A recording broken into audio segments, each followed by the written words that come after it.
أعوذ بالله من الشيطان الرجيم. بسم الله الرحمن الرحيم. ومن حيث خرجت فولي وجهك شطر المسجد الحرام وحيث ما كنتم فولوا وجوهكم شطره لئلا يكون للناس عليكم حجة إلا الذين ظلموا منهم فلا تخشوهم واخشوني ولأتم نعمتي عليكم ولعلكم تهتدون. సదఖల్లాహుల్ అజీమ్. అనంత కరుణామయుడు, అపార కృపాశీలుడు, పాలకుడు, పోషకుడు, సర్వలోక ప్రభు అయిన అల్లాహ్ శుభనామంతో ప్రారంభిస్తున్నాను. సోదరులారా, సోదరీమణులారా, అయ్యలారా, అమ్మలారా, అస్సలాము అలైకుం రహమతుల్లాహి వబరకాతుహు.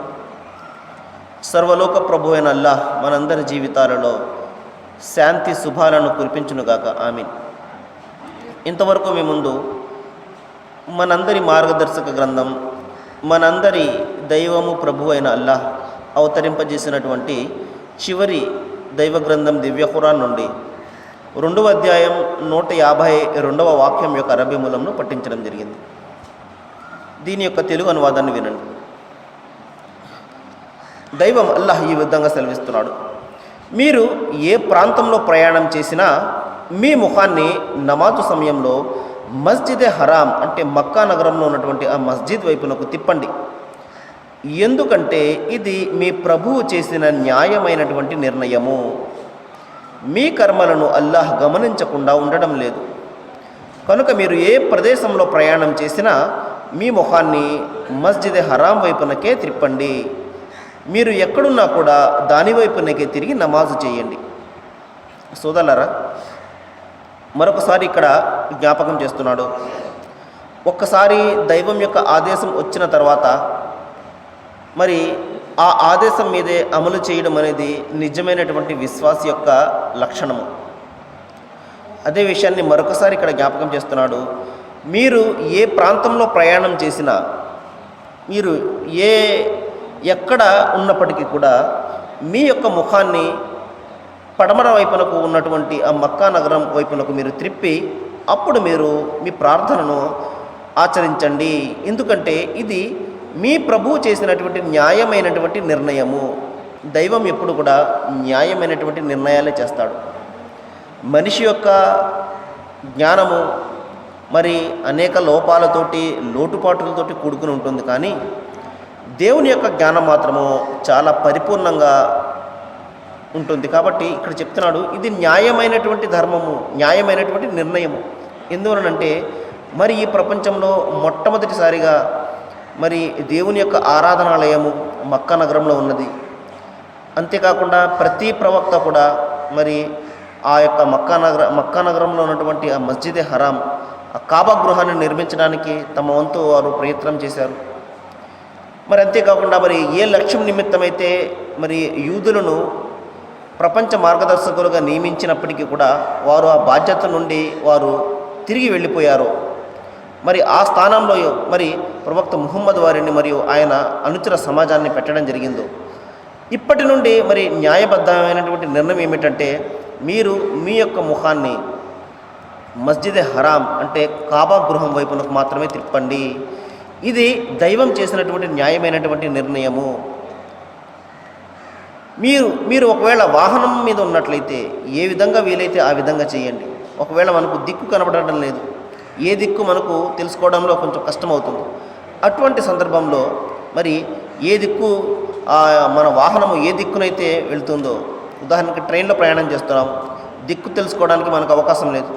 కాబట్టి మన ముఖము ఏ దిక్కునకైతే తిరిగి ఉంటుందో ఆ దిక్కునకు తిరిగి నమాజు చేయమని ఇక్కడ ఆజ్ఞాపించడం జరిగింది.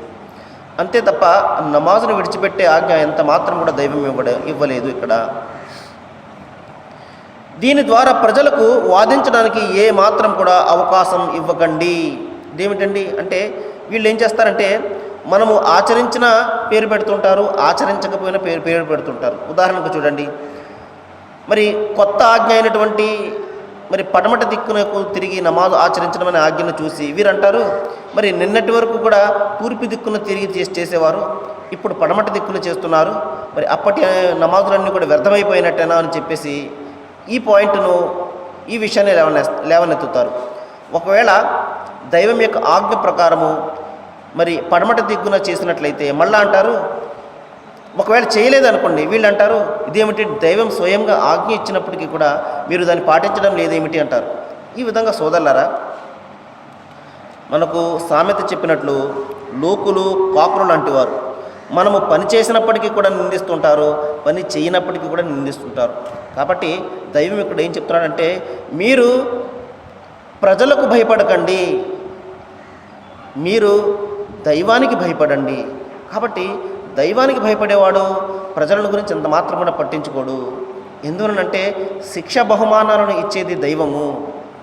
మనము మంచి చేస్తే ప్రతిఫలాన్ని, చెడ్డ చేస్తే శిక్షను ఇచ్చేది దైవం కానీ మన చుట్టూ ఉన్నటువంటి ప్రజలు కాదు. కాబట్టి మనము ఏ పని కూడా ప్రజల కోసం ఎంత మాత్రం కూడా చేయకూడదు, దైవం కోసం మాత్రమే చేయాలి. అదే విషయాన్ని ఇక్కడ చెప్తున్నాడు. వారిలో దుర్మార్గులైనటువంటి నోరు ఎంత మాత్రం కూడా ఎట్టి పరిస్థితుల్లో ఊరుకోదు, చెప్పేవాళ్ళు ఎప్పుడు చెప్పుతూనే ఉంటారు.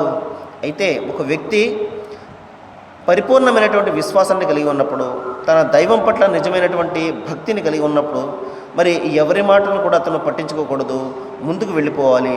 అతని దైవం ఏం చెప్తున్నాడు, అతని దైవ గ్రంథం ఏం చెప్తుంది, అతని దైవ ప్రవక్త ఏం చెప్తున్నాడు, ఈ మాటలను మాత్రమే అతను తన యొక్క ఈ మాటలను ముందు పెట్టుకొని దీన్ని పరిశీలించి అతను జీవితం గడపాలి తప్పించి ప్రజలు ఏమనుకుంటారో, ప్రజలు ఏమంటారో ఈ విధమైనటువంటి వ్యవహారాలను అంత మాత్రం కూడా పట్టించుకోకూడదు. ఎందువలనంటే అంతిమ గ్రంథం ఖురాన్లో దైవం ఒక సందర్భంలో చెప్తున్నాడు, మీరు భూమి మీద ఎక్కువ మంది చెప్పే మాటలు కానీ విన్నట్లయితే వారు మిమ్మల్ని మార్గాన్ని తప్పిస్తారు అని చెప్తున్నాడు. కాబట్టి ఒక అసత్యాన్ని 1,00,000 మంది నిజమే అని చెప్పినంత మాత్రాన ఆ అసత్యము సత్యం అంత మాత్రం కూడా అవ్వదు సోదరులారా. అదేవిధంగా ఒక సత్యాన్ని 1,00,00,000 మంది అసత్యం అని చెప్పినా అదేమో అసత్యం అవ్వదు. కాబట్టి సత్యము అసత్యము వాటి స్థానాల్లో అవి ఉంటాయి. ప్రజలు ఒక సత్యాన్ని అసత్యమని భావించినంత మాత్రాన, అసత్యాన్ని సత్యమని భావించినంత మాత్రాన వాటి యొక్క లక్షణాలు ఎంత మాత్రం కూడా మారవు. ఇది మనము గమనించాలి. కాబట్టి 10 మంది ఒక విషయాన్ని తప్పుగా అనుకుంటున్నారనుకోండి, మనం కూడా తప్పేమో అని చెప్పేసి మనము భావించిన అవసరం లేదు. కాబట్టి దైవం ఇచ్చినటువంటి జ్ఞానాన్ని, బుద్ధిని ఉపయోగించి మనము పరిశీలించాలి. ఏ విషయం కూడా గుడ్డిగా ఏది కూడా నమ్మకూడదు సోదరులారా. అది దైవం విషయంలోనైనా కావండి, మన జీవిత విషయంలోనైనా కావండి, ఏ విషయంలోనైనా ఏది కూడా మనము గుడ్డిగా మనము అనుసరించే విధానాన్ని ఎంత మాత్రం కూడా మనము పాటించకూడదు. మన యొక్క బుద్ధిని, మన జ్ఞానాన్ని ఇతరులకు మనం అప్పచెప్పకూడదు. దైవము అద్భుతమైనటువంటి బుద్ధిని, విజ్ఞానాన్ని మనకు ఎందుకు ప్రసాదించాడు అంటే దీనిని ఉపయోగించి మనము మంచి మార్గాన్ని ఎన్నుకోవాలని. కాబట్టి సోదరులారా, దైవం ఇక్కడ ఏం చెప్తున్నాడు అంటే, వారిలో దుర్మార్గులైనటువంటి వారి నోరు ఎంత మాత్రం కూడా ఊరుకోదు, కానీ మీరు వారి గురించి భయపడకండి, దైవం యొక్క ఆజ్ఞ గురించి మాత్రమే మీరు భయపడండి, అప్పుడు నేను నా అనుగ్రహాన్ని పూర్తి చేస్తాను. చూడండి, ఇక్కడ ఒక వాగ్దానాన్ని దైవం చేస్తున్నాడు. మీరు నా మాట విన్నట్లయితే అప్పుడు నేను మీపై నా అనుగ్రహాన్ని పూర్తి చేస్తాను అంటున్నాడు. ఇదేమిటండి? మరి ఈ కండిషన్ ఏమిటి? దైవాన్ని మనము ప్రార్థిస్తేనా, విశ్వసిస్తేనైనా ఆయన మనకు ఏదైనా కురిపిస్తాడు, విశ్వసించకపోతే కురిపించడా అన్న ప్రశ్న వస్తుంది. సోదరులారా, నేను అనేక సందర్భాల్లో చెప్పాను, ఈ ప్రపంచంలో 100% మంది దైవాన్ని తిరస్కరించేవారే. అంటే దైవం యొక్క అనుగ్రహాలకు వేరొకరికి కృతజ్ఞతలు తెలిపేవారే తప్పించి ఆ సృష్టికర్త అయినటువంటి ఆ దైవానికి ఎవరు కృతజ్ఞత తెలపరు. తాను ఏదైతే దైవాలుగా భావిస్తున్నాడో వారి ద్వారానే ఈ వాన కురుస్తుంది అనుకుంటున్నాడు, వారి ద్వారానే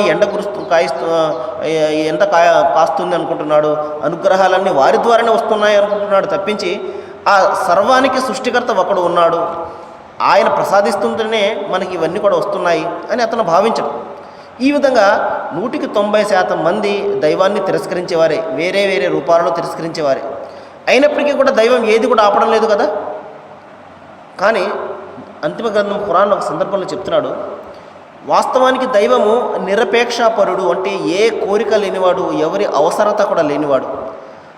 కాబట్టి తన దాసులు మంచి మార్గాన్ని అవలంబిస్తేనే ఆయన ఇష్టపడతాడు. ఒకవేళ చెడ్డ మార్గాన్ని వారు అవలంబించారనుకోండి, దైవానికి ఏమి కూడా పూచికి పుల్ల కూడా నష్టం లేదు సోదరులారా. నష్టమంతా కలిగేది మనకు మాత్రమే, మానవులకు మాత్రమే. ఆయనకు ఏ బాధ కూడా ఉండదు, ఆయనకు ఏ ఆపద కూడా రాదు.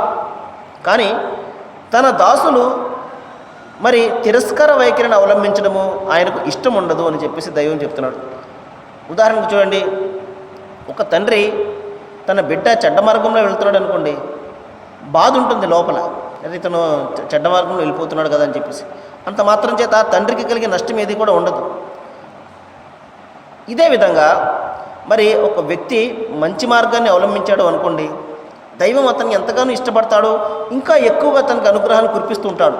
అంతే తప్పించి ఆయన కురిపిస్తున్నటువంటి ఈ వానను, ఈ ఎండను ఆపివేసి అతన్ని బాధ పెట్టాడు సోదరులారా. ఈ విషయాన్ని మనం గమనించాలి. దైవం ఇక్కడ మరొక ప్రధానమైనటువంటి మాటలు చెప్తున్నాడు.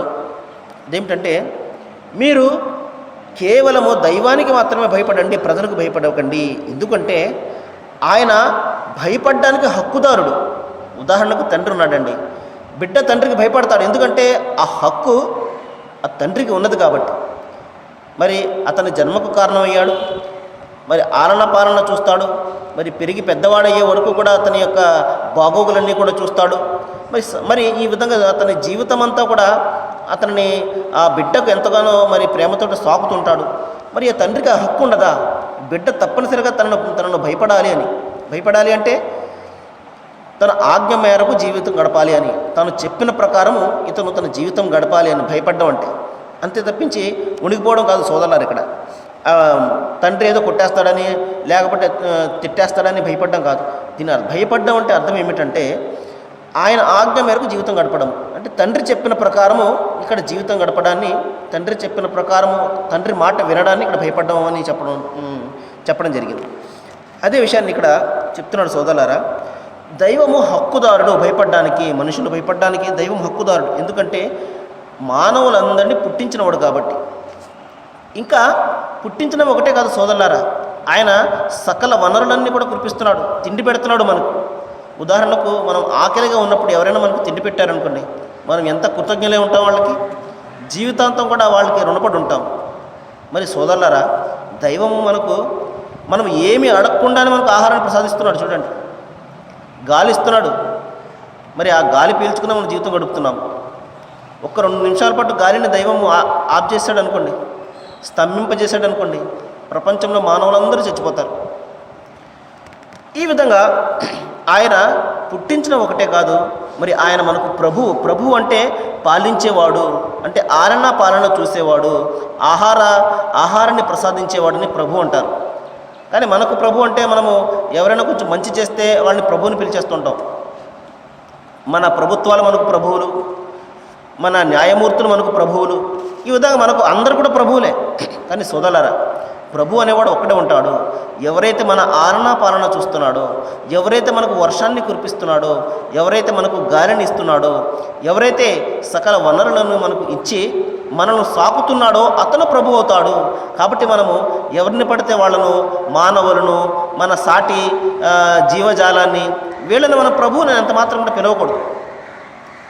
కాబట్టి ఆయన మనకు శిక్ష బహుమానాలను ప్రసాదించేవాడు. మనం ఏదైనా తప్పు చేశామనుకోండి, మన మరణం తర్వాత వచ్చే జీవితంలో శిక్షను విధించేవాడు ఆయనే. అదేవిధంగా మనము మంచి మార్గంలో నడిచామనుకోండి, మరి మన మరణం తర్వాత మనకు స్వర్గాన్ని ప్రసాదించేది కూడా ఆయనే. శిక్ష బహుమానాలు అన్నీ కూడా ఆయన చేతుల్లో ఉన్నప్పుడు మనం ఆయనకు కాక మరెవరికి భయపడతాము? ఒకసారి ఆలోచించండి. ఉదాహరణకు పోలీసులను చూసి మనం భయపడతాం, ఎందుకంటే తప్పు చేస్తే శిక్షిస్తారేమో అని చెప్పేసి. అదేవిధంగా సోదరులారా, దైవము మనల్ని శిక్షించేవాడు, అంతేకాకుండా మనల్ని కరుణించేవాడు. మరి కరుణించేవాడిని, కనికరించేవాడిని, మనం తప్పు చేస్తే శిక్షించేవాడికి మనం భయపడకుండా సాటి మానవులకు మేము భయపడతాము? ఒకసారి ఆలోచించండి. మనలాంటి మానవులకు, మనకంటే తక్కువైనటువంటి జీవజాలానికి మనం భయపడతామా? ఆ విధంగా భయపడితే మనిషి జన్మకి ఏదైనా అర్థం ఉంటుందో ఒకసారి ఆలోచించండి. కాబట్టి మరొక సందర్భంలో దైవం చెప్తున్నాడు, పుడుమిపై అధిక సంఖ్యాకుల మాటలు నీవు విన్నట్లయితే ఓ ప్రవక్త, వారు నీ నీ మార్గాన్ని నుండి తప్పిస్తారు అని. కాబట్టి ప్రపంచంలో 1,000,000 మంది ఒక విషయాన్ని గురించి మాట్లాడుకుని అదే సత్యమని చెప్తున్నారనుకోండి, అంత మాత్రం చేత అది సత్యం అవ్వదు. ఇదే విషయాన్ని ఇందాక చెప్పాను నేను. కాబట్టి సత్య అసత్యాలు అనేవి ఎక్కువ మంది మాట్లాడడం, ఎక్కువ మంది అనుసరించడంలో లేదు సోదరులారా. ఉదాహరణకు ఒక చెడ్డను ఒక చెడ్డ వ్యక్తిని ఒక 100 మంది ఇష్టపడుతున్నారనుకోండి, ఒక చెడ్డ వ్యక్తిని పేపర్లలో బాగా పొగుడుతున్నారనుకోండి, ఒక చెడ్డ వ్యక్తిని మరి మీడియాలో మొత్తం టీవీ ఛానల్ అన్నీ కూడా పొగుడుతున్నాయనుకోండి, అంత మాత్రం చేత ఆ చెడ్డ వ్యక్తి మంచి వ్యక్తి అవ్వడం సోదరులారు. అదేవిధంగా ఒక మంచి వ్యక్తిని ప్రపంచ మీడియా అంతా కూడా నిందిస్తుంది అనుకోండి, చెడ్డ అని, అంత మాత్రం చేత అతను చెడ్డ అవ్వడు. కాబట్టి మంచి చెడ్డలు ఆ దైవానికి ఎరుక. కాబట్టి మనము మన బాధ్యత ఏమిటంటే ప్రతి విషయాన్ని పరిశీలించి మనము స్వీకరించాలన్నమాట. మరి మరొక సందర్భంలో దైవం చెప్తున్నాడు, అపరిశుద్ధ యొక్క పుష్కలత ఎంతగా మరలు గొలుపుతున్నప్పటికీ కూడా అది పవిత్రం ఎంత మాత్రం కూడా కాదు. దీని అర్థం ఏమిటంటే సోదరులారా, ఒక చెడ్డ విషయాన్ని మంచి బాగా కలర్ వేసి మనము నిజంగా మనము భ్రమింపజేసి అందరికీ కూడా ఇది మంచి అని చెప్పేసి తీసుకొచ్చామనుకోండి, అంత మాత్రం చేత అది మంచి అవుదు అంటున్నాడు. ఇంకొక ఉదాహరణ ఏమిటంటే, మరి అక్రమ మార్గంలో ఒక 1,00,00,000 రూపాయలు సంపాదించిన వ్యక్తి ఒకడు ఉంటాడు. మరి నిజమైనటువంటి న్యాయబద్ధంగా నిజాయితీతోటి ఒక 100 రూపాయలు సంపాదించిన వ్యక్తి ఉంటాడు. దైవం ఇక్కడ ఏం చెప్తున్నాడంటే, అక్రమంగా సంపాదించినటువంటి ఆ 1,00,00,000 రూపాయలు మరి న్యాయబద్ధంగా సంపాదించినటువంటి ఈ 100 రూపాయలకు ఎంత మాత్రం కూడా సమానం కావంటున్నాడు. ఈ విధంగా అపరిశుద్ధ యొక్క పుష్కలత ప్రపంచమంతా కూడా చెడును పొగుడుతూ ఉంటుంది. ఈ రోజున చెడ్డ వ్యక్తిని పొగుడుతూ ఉంటుంది. మరి చెడ్డ వ్యక్తి వెనకాలే ఈ విధంగా ప్రపంచమంతా నడుస్తుంటుంది. అంత మాత్రం చేత అది ఎంతగా మనకు ఆకర్షిస్తున్నప్పటికీ కూడా మరి అది నిజం ఎంత మాత్రం కూడా అవ్వదు అని దైవం ఇక్కడ చెప్తున్నాడు. మరి అంతేకాకుండా ఎవరైతే తమ ప్రభువుకు భయపడతారో వారి కొరకే స్వర్గవనాలు ఉంటాయి. ప్రజలకు భయపడే వాళ్లకు, ప్రజల వెనకాల తిరిగే వాళ్లకు, ఈ విధంగా నాయకుల వెనకాల తిరిగే వాళ్లకు, మరి వారు ఏది చెప్తే అది చేసేవాళ్లకు, ముందు వెనక ఆలోచించకుండా చేసేవాళ్లకు, వీళ్లకు కాదు స్వర్గం సోదరులారా. ఎవరైతే దైవానికి భయపడతాడో, ఎవరైతే దైవం యొక్క ఆజ్ఞ మేరకు జీవితం గడుపుతాడో అతనికి, అటువంటి వాడికి స్వర్గము, అటువంటి వాడు స్వర్గాన్ని ఆశించాలి. ఇంకొక సందర్భంలో దైవం చెప్తున్నాడు సోదరులారా, ఈ విషయాన్ని బాగా వినండి. ఎవరైతే హద్దులు మీరి ప్రవర్తిస్తాడో, ఐహిక జీవితానికి ప్రాధాన్యతనిస్తాడో అటువంటి వ్యక్తి నివాసము నరకం అంటున్నాడు. కాబట్టి హద్దులు, ఇక్కడ దైవం హద్దులను సూచించాడు, ఆరాధన హద్దులను సూచించాడు. ఈ విధంగా మీరు ఆరాధన చేయండి, ఆయనకు సాటి సమానము కల్పించకండి, ఏ రూపాన్ని కూడా మీరు, ఏ ఆకారాన్ని కూడా మీరు దైవారాధన చేస్తున్నప్పుడు మీ మనసులో రానివ్వకండి. ఎందువలనంటే ఆయన ఏ విధంగా ఉంటాడో ఎవరికి కూడా తెలియదు. మరి ఆయన యొక్క స్వరూపం, ఆయన యొక్క రూపం మనకు తెలియనప్పుడు పలానా రూపం అని చెప్పేసి మనము మన మదిలో ఆయనను ఊహించుకోకూడదు. ఎందువలనంటే ఆయన ఏ విధంగా ఉంటాడో ఎవరు కూడా చూసింది లేదు. కాబట్టి ఈ విధంగా ఆరాధనలో మీరు హద్దులు మీరకండి సుమా. మరి కేవలము ఆయన ఒక్కనికి మాత్రమే ఆరాధన చేయండి. అది సత్యంతో మరియు ఆత్మతో మాత్రమే మీరు ఆరాధన చేయండి. హద్దులు మీరు ప్రవర్తించకండి. మరి ఎవరైతే ఈ విధంగా చేస్తారో, హద్దులు మీరు ప్రవర్తించి ఆయన ఆరాధనలో ఎవరైతే హద్దులు మీరుతారో, ఐహిక జీవితానికి ఎవరైతే ప్రాధాన్యతనిస్తారో, కేవలము 3 రోజుల్లో ముగిసిపోయే జీవితం పట్ల ఎవరైతే ఆసక్తి కల్పించుకుని మరి శాశ్వతమైనటువంటి ఆ పరలోకాన్ని కోల్పోతారో అటువంటి వ్యక్తి నివాసం నరకమవుతుంది. మరి అంతేకాకుండా ఒక రోజున నేను నా ప్రభువు ముందు నిలబడాలి అన్న భయంతో తన మనోకాంక్షలను ఎవరైతే నియంత్రించుకుంటాడో అటువంటి వ్యక్తి నివాసం స్వర్గమవుతుంది అని చెప్పేసి దైవం చెప్తున్నాడు. ఒక రోజున నేను నా ప్రభు ముందు నిలబడాలి, నేను పలికిన ప్రతి మాటకు, నేను చేసినటువంటి ప్రతి పనికి నేను సమాధానం చెప్పుకోవాలి అన్న భయంతో ఈ జీవితాన్ని ఎవడైతే గడుపుతాడో అటువంటి వ్యక్తి నివాసం స్వర్గమవుతుంది అని చెప్పేసి దైవం ఇక్కడ చెప్తున్నాడు. ఆ తర్వాత సోదరులారా, ఇంకొక ప్రధానమైనటువంటి మాటను ఇక్కడ దైవం సెలవిస్తున్నాడు. అదేమిటంటే, నా ఆజ్ఞాపాలన ద్వారానే మీరు సాఫల్యం పొందే అవకాశం ఉన్నది అని దైవము ప్రధానమైనటువంటి ఒక మాటను చెప్తున్నాడు. అంటే సోదరులారా, ఉదాహరణకు చూడండి, దీని గురించి మరింత వివరణ నేను తర్వాత ఇవ్వడానికి ప్రయత్నం చేస్తాను. ఆజ్ఞాపాలన ద్వారానే ఎవరైనా దైవానికి చేరువవుతాడు. ఉదాహరణకు ఒక తండ్రి ఉన్నాడండి, అతనికి 4 బిడ్డలు ఉన్నారు. 4 బిడ్డల్లో ఒక్క బిడ్డ మాత్రమే తండ్రి ఏదైతే చెప్తాడో అదే చేస్తూ ఉంటాడు. తండ్రి మాటను జవదాటడు. అనుక్షణం కూడా తండ్రి ఆజ్ఞను పాలించడానికి సిద్ధమవుతూ ఉంటాడు. సహజంగా తండ్రి అటువంటి బిడ్డని ఎక్కువగా ఇష్టపడతాడు మిగతా 3 కంటే కూడా. అదేవిధంగా దైవము ఇక్కడ ఏం చెప్తున్నాడు అంటే, దైవం మనల్ని ఎప్పుడు ఇష్టపడతాడు అంటే, దైవము మన మీద అనుగ్రహాలను ఎప్పుడు కురిపిస్తాడు అంటే, ఆయన మాటను వింటూ ఆయన ఆజ్ఞ ప్రకారం ఎవరైతే జీవితం గడుపుతుంటారో అటువంటి వారిని దైవం ఎక్కువగా ఇష్టపడతాడు. ఇది అత్యంత సహజమైనటువంటి మాట. అదే దైవం ఇక్కడ చెప్తున్నాడు, మీకు ఇహపరలోకాల సాఫల్యము కేవలము నా ఆజ్ఞను పాటించడంలోనే ఉన్నది. దైవం చెప్పాడు, మనం ఆచరించాలి. దైవం చెప్పాడు, మనం వినాలి. ఆయన ఏదైతే చెప్పాడో దానిని అదే విధంగా చేయాలి. మన తరపు నుండి ఎక్కువగా కల్పించి లేకపోతే అందులో తక్కువ చేసి మనకు ఎంత మాత్రం కూడా అవసరం లేదు. దైవం ఇచ్చినటువంటి ఆజ్ఞ ఏ విధంగా అమలుపరచాలో ఆయన తన ప్రవక్త ద్వారా మనకు చూపించాడు సోదరులారా. చూడండి, దైవం ఆజ్ఞను ఏ విధంగా మనం అమలు చేసి ఆచరణ చేయాలో దైవము తన ప్రవక్తను ఒక మాదిరిగా మనకు నిలబెట్టాడు. కాబట్టి ఆయనను చూసి మనము ఆ దైవాజ్ఞ ఏ విధంగా మనము అవలంబించాలో మనము నేర్చుకోవచ్చు. ఇన్షాల్లా దైవం తెలిస్తే మరికొన్ని విషయాలు నేను తర్వాత చెప్పడానికి ప్రయత్నం చేస్తాను సోదరులారా.